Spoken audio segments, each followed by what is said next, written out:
સુરત ગ્રામ્ય પોલીસ હાલ દારૂની બદીને નેસ્ત નાબૂદ કરવા મેદાને આવી હોય તેમ સુરત ગ્રામ્ય એલસીબીની ટીમે પલસાણાના તુંડી ગામે Mumbai Delhi national express way પરથી ટ્રકમાં વલસાડથી નડિયાદ લઈ જવાતા વિદેશી દારૂના જથ્થા સાથે ડ્રાઈવરને ઝડપી પાડ્યો હતો.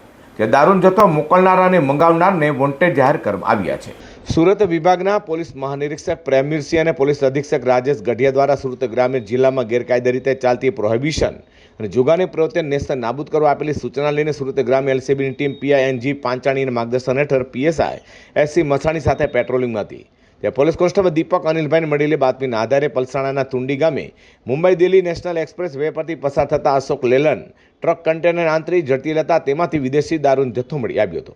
તેથી એલસીબી ગ્રામીણ ટીમે અશોક લેલન ટ્રક કન્ટેનરમાંથી દારૂનો જથ્થો કબજેલી ડ્રાઈવરના વલસાડ પારડીના વિમલ ઇલેશ ડોઢિયાની ધરપકડ કરી હતી.